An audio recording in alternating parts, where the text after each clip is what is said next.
Coming up, what are some things the D-backs can do after that game one loss to at least ensure a series split? We'll have four ideas written down, so let's talk about it. You are Locked On Diamondbacks, your daily Arizona Diamondbacks podcast, part of the Locked On Podcast Network, your team every day.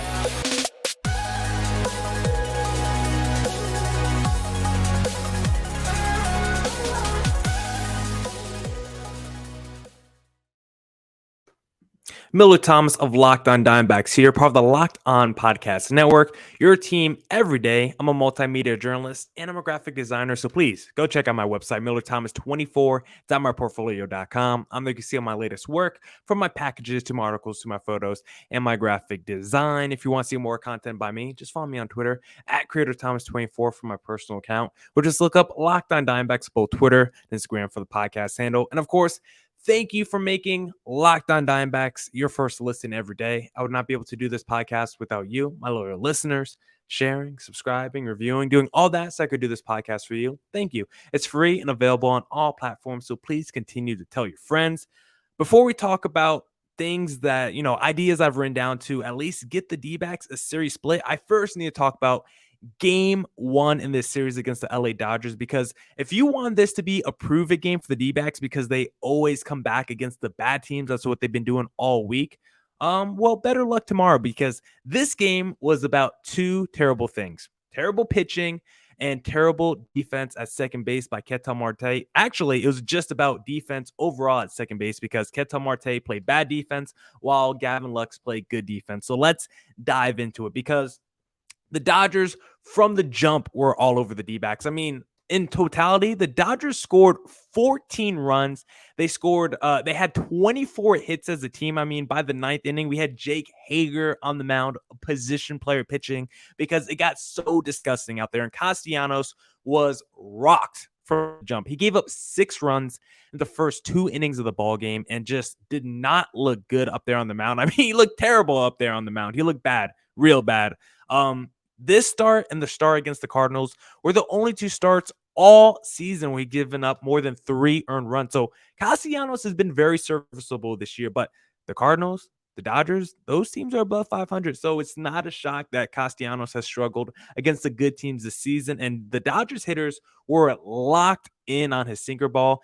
95-mile-an-hour exit velocity against that Castellanos sinker ball. And that's one of the reasons why I don't really like these low velo sinker ball pitchers, because all their pitches are going to be thrown around the same velocity. Yes, they might, come in at different arm angles and have different movement, but if your stuff isn't nasty, then a lot of it's going to look kind of similar. And I don't think Castellanos stuff is nasty. That's why I think the Dodgers were able to lock in on those sinker balls and just kind of wait in on them. I counted, I think, 2 doubles and a home run. There was 2 strikes on the count. So even though there would be 2 strikes for these Dodgers hitters, they were still able to get extra base hits because they were not afraid of any pitch Castellanos was going to throw. And even though he gave up 6 earned runs in those first 2 innings, he still was somehow able to go 4 innings because Torey Lovullo desperately needed some length from his rotation, and he was not going to put the bullpen in there in the second inning. So he kind of made Castellanos wear this one a little bit, but I guess Castellanos got through 4, which is a silver lining in his start. But it did not get much better once he came out the game, because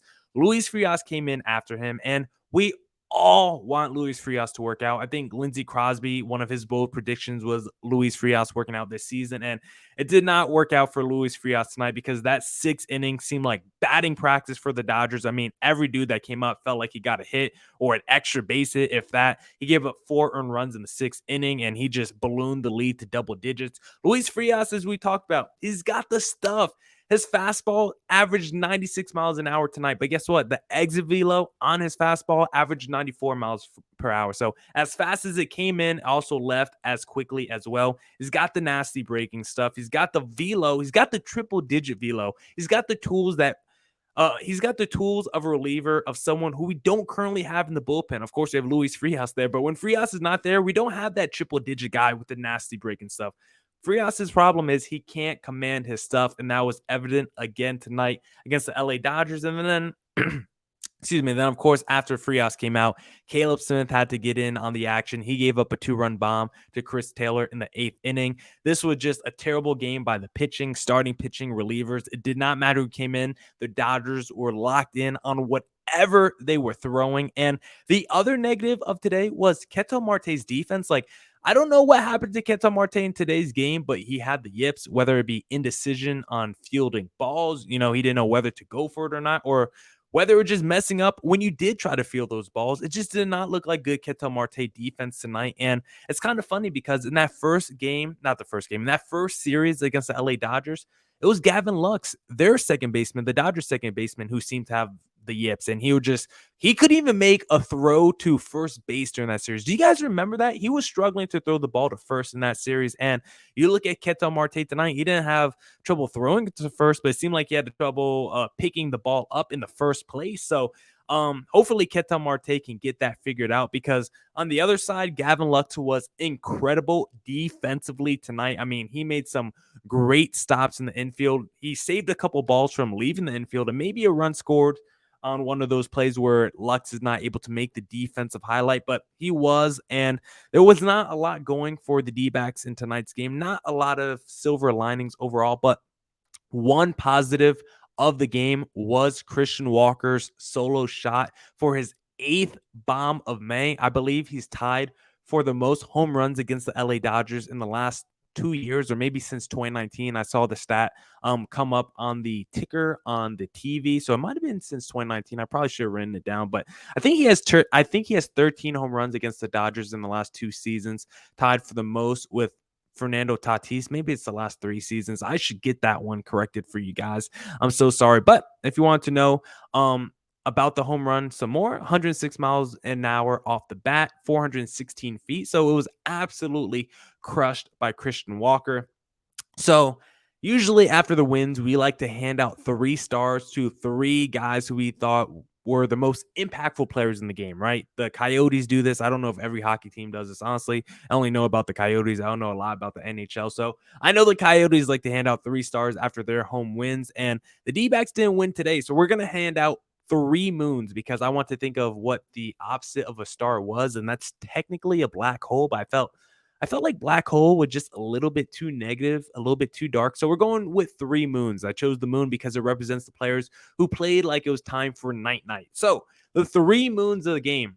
First moon, Humberto Castellanos. Let me pull up his stat line, because Castellanos, 4 innings pitched, 10 hits, 6 earned runs, and a home run allowed. Disgusting.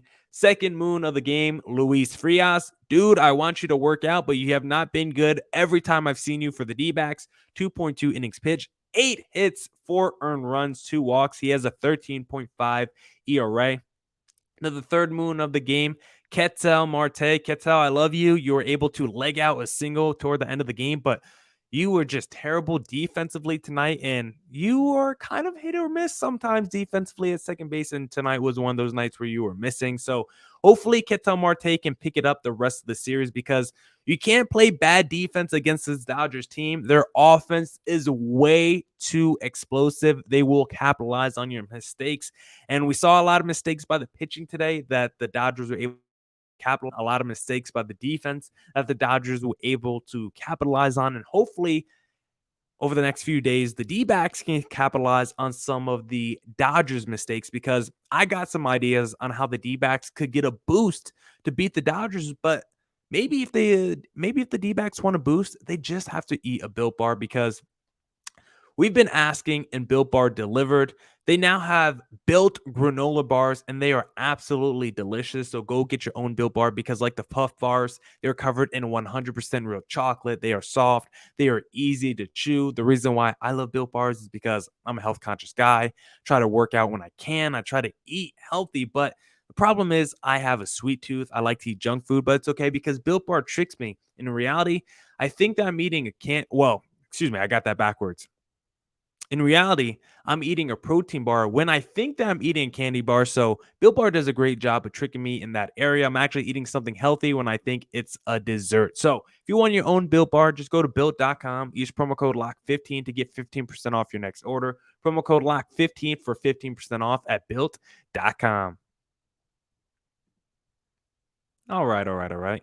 Let's get back into the podcast and let's now discuss some things I'm keeping my eye out for, some things that the D-backs could do to maybe get a series split against the LA Dodgers. So, the first thing I want to talk about is something pretty simple, but I need the offense to keep mashing home runs. We saw it by Christian Walker today. The D-backs have the most home runs in May. I believe they have 37 home runs now in the month of May after that Christian Walker home run. So they've been absolutely killing it, but they have not been killing it against the LA Dodgers this season. We saw that Walker Buehler complete game shutout. You got the one run tonight, courtesy of Christian Walker. And entering Thursday's game, so before Thursday's game, the D-backs only had 24 runs in 7 games against LA. So now you can make it 25 runs in 8 games against LA this season. Meanwhile, the Dodgers scored 29 runs in just their last series alone. Now you could tack on another 14 runs to that 29 runs scored in just their last series. The D-backs, for some reason, offensively just haven't been able to do anything against the Dodgers. And part of it is because the Dodgers have some elite pitchers, right? Julio Urias, they have Walker Buehler, of course, Clayton Kershaw when he's healthy. But tonight, I don't even know who this is. Mitch White went today. Like, isn't that the backup for the New York Jets or something like that? I'm pretty sure that's Mike White. Like, I don't even know who Mitch White is, and he had a pretty good start against this D-backs team. The D-backs on the season, 182 average and a 557 OPS against the LA Dodgers, just not getting it done. In their last series, the D-backs, 43 combined hits and walks. That's total. Hits and walks combined, 43 by the D-backs. They had 42 strikes in that series. So they had 43 combined hits and walks versus 42 strikes. That is not going to get it done. Meanwhile, the Dodgers, just hits in their last series, not counting walks, 37. They almost had as many hits as the D-backs had hits and walks in their last series against each other. The D-backs offense has not been getting it done. Now, they have been getting it done in the month of May. Like I said, most home runs entering May. Most home runs in May entering Thursday. Christian Walker was able to tack on one more to that lead. The D-backs have 8 different guys with an OPS above 800 in May, if you could believe that. So there's a lot of players in this lineup that are heating up right now, heating up over the last month. But for some reason, it doesn't happen against the Dodgers. It only happens against a bad team. The one guy who I like to see heat up is Geraldo Perdomo. And last time we called someone shot, Josh Rojas had 3 bombs. David Peralta had 2 bombs. And Pavin Smith had a bomb as well. So I'm calling the shot now for Geraldo Perdomo because I want Perdomo to get a home run. I want his first home run of the season to come against the LA Dodgers. We'll see if it can happen, but I'm praying it does. The Dodgers offense is always hot. I mean, they've been hot against the D-backs all season, but even outside the D-backs, the Dodgers offense is just hot. They have led the NL in runs in May by 14. And they also have the best OPS in May as well. So as many home runs as the D-backs are hitting, they're still not scoring more runs than the Dodgers, and they still don't have a better OPS than them as well. This Dodgers offense always comes alive against the D-backs, so the D-backs for once need to respond. Now, another thing that the D-backs could do to potentially ensure that they get a series split is getting at least 7 innings, or not getting 7, but at least pitching into the 7th by Mad Bum and Merrill Kelly, who will pitch the next 2 games, because the D-backs need their starters to go deep into a ball game, and they did not get that from Humberto Castellanos. Now, thankfully, Castellanos was still able to go 4 innings, and then after him, the D-backs probably put in their 2 worst relievers that could give them some length in Luis Frias and Caleb Smith. So you won't be too upset if those guys aren't available for the next couple days, but you're gonna need some length from your rotation because you do not want the Dodgers to face the D-backs bullpen, especially if they are going to be on short rest. But thankfully, the only guys on short rest are the worst D-backs relievers.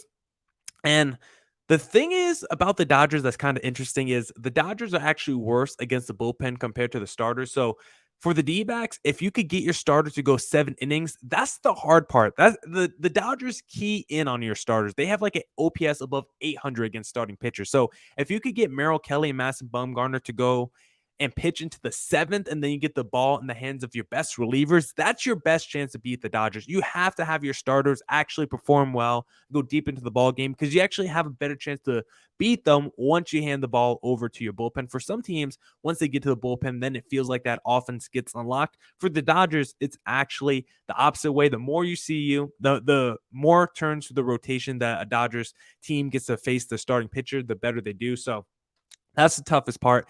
Have your starter go deep into the ball game. And Matt Bum is coming off his longest start of the season by going 7 innings pitched in his recent start against the Chicago Cubs. And we're going to need another one of those performances. Now, in that start, he did give up 4 earned runs. But if he gave up 4 earned runs against the LA Dodgers, that would probably be the best start by anyone against the LA Dodgers in the last 2 series. So I think I wouldn't be upset at all if Matt Bum went 7 innings, or if he went 6 1/3 and gave up 4 earned runs. That would be exactly the kind of start I need from Mad Bum. The guy who will really be the key and the X factor to this pitching rotation this weekend will be Merrill Kelly, because Merrill Kelly, the last time he faced the Dodgers this season, he gave up 8 earned runs in 2 innings pitched, his worst start of the year by far. Of teams Kelly has at least 20 innings pitched against in his career, the worst ERA comes against the Dodgers at a 5.89. Now, he was pretty good against them in both 2020 and 2021 by pitching into the 6th with at least 3 earned runs or fewer in 3 of his 4 starts in those 2 years. But he hasn't looked like that this season so far, but it's still very early. That was only the first start against the LA Dodgers. So maybe after seeing them one time, maybe Merrill Kelly will be locked in the second game, learning from his mistakes after watching a little film on the iPad. Maybe Merrill Kelly will learn from his mistakes and he can right his wrong against the LA Dodgers, because I think Merrill Kelly is a huge X factor going into this weekend series. We know how good he's been this season, but if you look at his last 3 starts, like his ERA has ballooned from like a 1.2 to like a 3.3 now. Like Merrill Kelly's ERA is like a 3.3, 3.4. It's almost like a half point. It's like maybe more than a half point above Madison Bumgarner's, which is pretty crazy, because for most of the season, it felt like Merrill Kelly was our best pitcher. And now if you look at the stats tell you that Merrill Kelly is probably our 3rd best pitcher, which is pretty surprising if you've been watching every game. So the D-backs, they need some length from their rotation. They need their offense to hopefully keep matching home runs. But I also have a couple more ideas to fix the D-backs after that game 1 loss. But if you want to fix your car, you know where you have to go? Oh, wait, hold on. Oh my God, I thought I had a Rock Auto ad, but instead I have a Bet Online ad. So that whole tease was to set up a Rock Auto ad, but we're talking about Bet Online. So if you want to bet on the D-backs, maybe splitting this weekend series against the LA Dodgers, well, you need to head to betonline.net, because BetOnline continues to be the number 1 source for your betting needs in sports info. Find the latest odds, news, and sports developments, including this year's basketball playoffs, Major League Baseball scores, fights, and even next season's NFL futures. BetOnline is your continued source for your sports wagering information, from live betting to playoffs, esports, and more. Head to the website today or use your mobile device to learn more about the trends and actions. BetOnline, where the game starts. And thank you for making Locked On Diamondbacks your first listen every day. For your next listen, check out the Locked On Now podcast. Recaps of MLB games with analysis from our local experts, taking fans through the season like no other network. Free and available wherever you get your podcasts. All right. Let's get back into the podcast and let's discuss a couple more things that the D-backs could do that could help them maybe split the series against the LA Dodgers. I think that is best case scenario. Now the D-backs could rattle off the next 3 games, but I think the best case scenario for the D-backs in this series is a series split. So the next thing that I'm keeping my eye out for, or I'm hoping that the D-backs could materialize, is Dalton Varsho outplaying Will Smith, because these two can be the faces of the next generation of offensive catchers. They're both very dynamic. Now, Varsho is way more dynamic, but Will Smith has shown what his ceiling is over a full season, while we haven't really quite seen that from Dalton Varsho. And if you're just looking at tonight's game, Dalton Varsho, he was fine. He was 1 for 4, extended his hitting streak to 9 games, but Will Smith on the other side, 2 for 5, 2 RBIs, a run scored, a walk.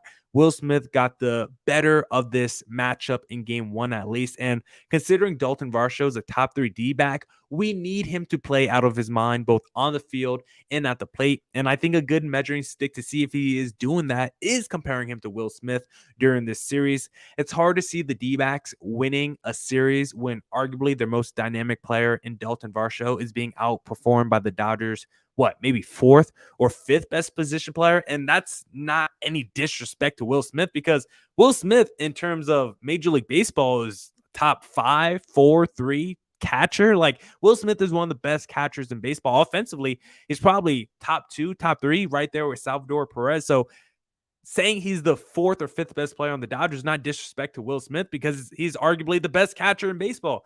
It just shows you how deep that Dodgers lineup is, because can you put Will Smith above Freddie Freeman, a World Series champion and MVP? Probably not. Can you put him above Mookie Betts, a World Series champion and MVP? Probably not. Could you put him above Trey Turner?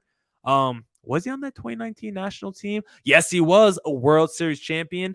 I don't think he's won MVP. I'm pretty sure he hasn't, but MVP candidate for sure. So there's no way Will Smith is above those guys. And Will Smith in his career against the D-backs has crushed us.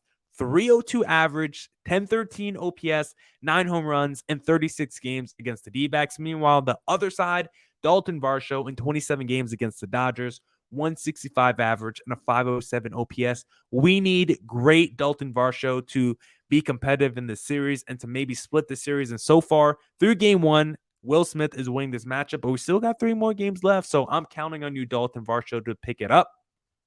The next thing we need the D-backs to do, their defense has to be stellar. And in game one, it was not stellar because Ketel Marte was just not, I don't know what Ketel Marte was doing at second base. We did see a couple of good defensive highlights. I mean, David Peralta had one when he was running down the left sideline and was able to make a little sliding catch and stayed in bounds. But overall in the season, the D-backs defense has been good. There's been moments where we've talked about in this pod, like, man, the D-backs defense just costed them that game. But if you look at the metrics, the D-backs defense is actually pretty good. Like, they have the second best defensive WAR in May, according to Fangraphs, with a 4.6 WAR. Second in the second best team in the National League in the month of May with defensive WAR is the Miami Marlins at 1.4. Think about that difference. 4.6 for the D-backs at number 1. Number 2 is 1.4. Absolutely insane margin between those two. Fangraphs also has this stat called defense. It's literally just called defense, and it's a formula of taking fielding runs and adding it with positional adjustment. And the D-backs as a team are number 1 on the season in that stat, defense. And Walker ranks number 1 among first basemen in the National League in that defense stat as well. So I don't even know if that stat matters to people, that defense stat, but considering the stat is literally called defense and the D-backs are number 1 in it, and Christian Walker ranks number 1 in it as well among first basemen in the National League, I thought it was a cool stat to throw out there. D-backs are also number 1 in outs above average and runs above average, runs allowed above average, I should specify. Both are a range-based metric of skill that shows how many outs or runs a player has saved or allowed over his peers. So the D-backs above average are doing more than the rest of the league when it comes to not allowing runs and getting outs, in the field that maybe they shouldn't be getting, because the D-backs range in the outfield has been pretty good this season. Where the defense struggles in the outfield is more with their arm, specifically Pavin Smith, because his arm is not good. He's been kind of rangy this season. Like, there hasn't been any balls where you say Pavin Smith. I mean, you did have that one play with Pavin Smith where he tried to make a full out extension and he was like 4 feet away from the ball. But outside of that, Pavin Smith has been able to track a lot of balls out there in right field. Just whenever there's a situation with runners on and the opponent feels like they could test Pavin Smith's arm, that's where he really struggles, because his arm is not just weak, it's inaccurate. When Pavin Smith throws that ball, it could go anywhere. So even though Pavin Smith has been able to run down balls with his legs, his arm has been a big liability out there in the outfield. And really, I hope Pavin Smith could just become the full-time DH if there's no Seth Beer, especially when there's a righty on the mound. Like, why shouldn't Pavin Smith be in right field? I looked at the D-backs defensive lineups today. Like, there's a lot of times where Pavin Smith is in right field, but the D-backs have Cooper Hummel or Jordan Luplow as their DH. Like, that should be in reverse. If you're going to put someone like Hummel or Luplo in DH with Pavin Smith in the field. Like, just put Pavin Smith at DH. Like, Pavin Smith, some of the metrics say he's been a good defensive outfielder this season, but by the eye test, I still don't love him out there in right field. I would rather have someone more athletic like Hummel or someone more technically sound like Luplo out there in right field. So that's something I would do if I was Torey Lovullo, but I don't think that's really going to happen.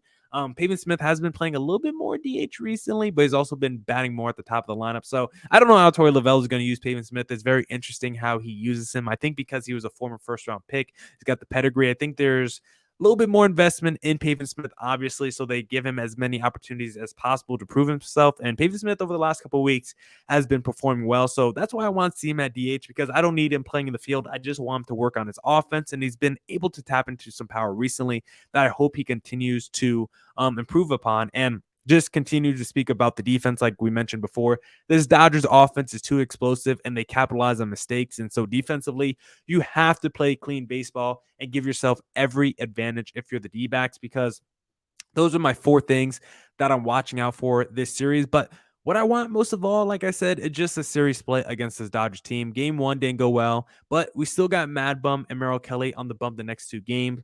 And a series split against the Dodgers, I mean, they won the first series against the Dodgers, of course. They lost the second series, but if you split this third, like, you basically played the Dodgers to a draw through 3 series on the year. And as a D-backs fan, like, you would feel pretty good about that. So we know the D-backs put in work against the bad teams, and a series split would at least show that the D-backs are a competitive team, and maybe they should be taken seriously as at least a wild card contender. So I think a series split, even though it wouldn't be a series win, I think it would be a good morale win. So hopefully the D-backs could at least do that for their fans. Now, that's it for this edition of the Locked on Diamondbacks podcast.